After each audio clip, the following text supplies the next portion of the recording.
Another example on how to determine the relative atomic mass of magnesium.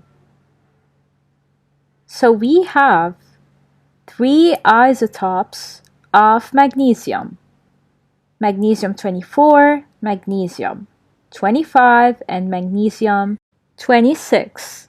Each one of these isotopes has an abundance. Magnesium 24 has 78.6%, magnesium 25 has 10.1%, and magnesium 26 has 11.3% abundance. If we add up the percentages, we'll obtain 100%.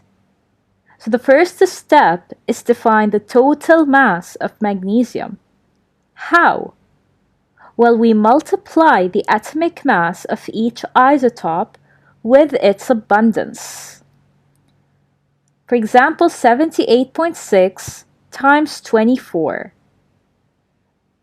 is for magnesium 24. 10.1% times 25 is for magnesium 25, and 11.3 times 26 is for magnesium 26. We obtain at the end 2,432.7.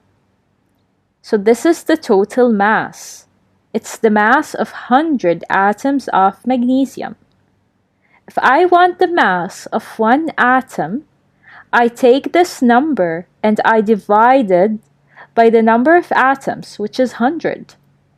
So the RAM, the relative atomic mass, equals to the total mass, which is 2,432.7 divided by 100, which is the number of the total atoms. So we obtain 24.3. The relative atomic mass of magnesium is 24.3. It's very important to know these steps. So first of all, you have to find the total mass. Second, we find the mass of one atom, which is the relative atomic mass.